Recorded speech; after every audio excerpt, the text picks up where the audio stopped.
Membaca sholawat demi mengharapkan dunia, bolehkah?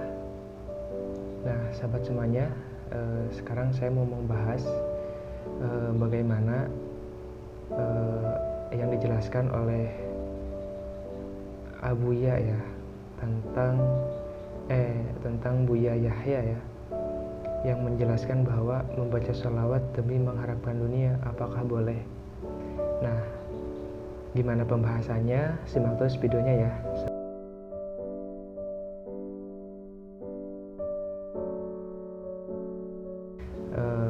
Bismillahirrahmanirrahim. Assalamualaikum warahmatullahi wabarakatuh. Halo sahabat semuanya, seperti biasa saya mau sharing berbagai cerita mencari berkahnya sholawat ya. Nah, pada pembahasan kali ini di dalam tema yaitu membaca sholawat demi mengharapkan dunia, apakah boleh? Apa dibolehkan? Nah, sekarang saya mau membahasnya ya, dan dari Buya Yahya ya, yang menjelaskan dari sebuah kontennya bahwa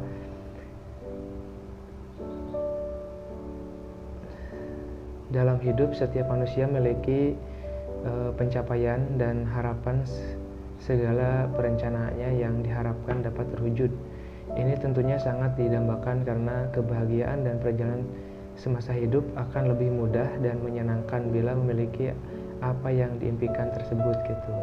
Nah, jadi sahabat semuanya, tentunya kita memperbanyak sholawat itu tentunya pasti kita punya niat dan punya tujuan ya. Nah, yang akan dibahas di sini adalah bagaimana kalau kita membaca sholawat atau memperbanyak sholawat demi mengharapkan dunia gitu, apakah dibolehkan oleh Allah SWT dalam kisah-kisah dari cerita atau dakwahnya para ulama ya. Nah, para kata Buya Yahya tersebut bahwa tentunya jangan menjadikan ibadah untuk mendapatkan imbalan dunia, akan tetapi beribadahlah kepada Allah, maka Allah akan beri dunia kepadamu gitu. Nah, jadi sahabat semuanya, kita beribadah, membaca sholawat, tentunya ya kita jangan mengharapkan imbalan gitu. Biarkan kita ibadah karena Allah, karena fardu karena Allah Ta'ala gitu ya. Tapi di balik semua itu Allah akan memberikan dunia itu kepada kita gitu. Nah,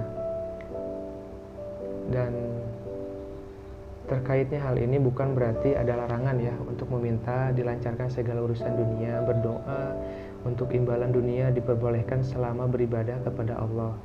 Nah, pada intinya ya, yang saya simak itu atau yang saya bahas pada kesempatan kali ini atau secara kilasnya ya, bahwa kita boleh-boleh saja ya bersolawat gitu ya dengan meminta harapan dunia gitu, tapi pada intinya kita harus punya keikhlasan juga gitu saat kita beribadah, karena martabatnya ikhlas itu adalah yang sangat tinggi gitu, tidak mengharapkan apa-apa saat beribadah kepada Allah SWT, bahkan tidak mengharapkan surga sekalipun gitu.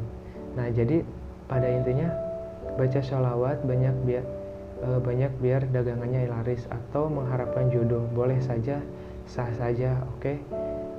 Oh, sah aja kok gitu kan, karena sholawat itu adalah senjata segala macam bisa sukses gitu. Karena dengan bersolawat kepada Rasulullah, Allah akan bersolawat kepada kita. Bagaimana Allah bersolawat, Allah akan keluarkan kita dari kegelapan. Kejelasannya seperti itu. Jadi pada intinya ketika kita membaca sholawat, maka Allah akan berikan kemudahan, berikan kita terkeluarnya dari kegelapan atau dari kesusahan gitu. Nah, cuman di sini yang saya akan sampaikan atau tentunya biarkan kita membaca sholawat dengan penuh keikhlasan gitu ya, beribadah membaca sholawat kepada Allah SWT, biar disampaikan kepada junjungan kita baginda Nabi Muhammad gitu ya, dengan penuh keikhlasan gitu. Karena kalau kita ikhlas gitu ya membaca sholawatnya, maka Allah akan bersalawat gitu pada beliau, dan Allah juga akan bersolawat kepada kita gitu, menyampaikan gitu. Karena Allah ya. Nah, sekarang jangan menjadi ibadah untuk mendapatkan imbalan dunia, akan tetapi beribadahlah kepada Allah, maka Allah akan berikan dunia kepadamu gitu kan. Nah, jadi sahabat semuanya, ketika kita sudah membaca sholawat ya, kita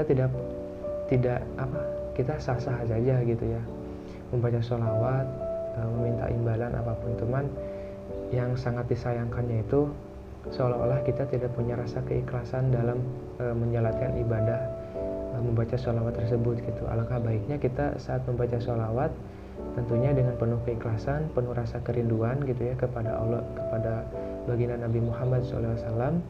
Nah, mudah-mudahan sholat kita disampaikan oleh Allah SWT kepada beliau gitu. Nah, dibalik semua itu gitu, setelah kita mengamalkan sholawat, nanti Allah akan bersalawat juga pada kita gitu. Saat kita dalam kegelapan, kesusahan, dalam kesulitan, maka Allah akan berikan kita keterangan, keberkahan, berikan jalan yang sangat terang gitu kan, berikan jalan yang sangat luas gitu ya, terbukanya sebuah rezeki ataupun dilancarkan semua urusan gitu, diberikan laris dalam kita berdagang gitu. Nah, jadi tentunya kita saat membaca sholawat juga jangan asal-asalan kita membaca sholawat ya, karena kita punya keinginan. Nah, jadi jangan terpacu bahwa kita punya keinginan. Nah, kita seolah-olah bersolawat mau dapat imbalan gitu dari Allah SWT. Biarkan Allah membalasnya dengan cara Allah gitu. Nah, maka di sini kita setelah membaca sholawat ya, kita niatnya beribadah kepada Allah dengan penuh keikhlasan. Kita baca sholawat dengan penuh rasa kerinduan kepada baginda Nabi Muhammad SAW. Dengan adanya beliau, kita jadi tahu gitu dengan ajaran agama Islam ini gitu kan. Nah, mudah-mudahan apa yang saya sampaikan pada kesempatan kali ini bisa bermanfaat dan membantu kalian semua untuk lebih semangat lagi mengamalkan sholawat dan menggapai semua hajat-hajatnya. Dan mudah-mudahan Allah memberikan kita keberkahan dengan wasilah membaca sholawat. Nah, mohon maaf jika ada kata-kata yang salah, dan saya undur diri. Next di video selanjutnya. Wabillahi taufiq wal hidayah. Wassalamualaikum warahmatullahi wabarakatuh.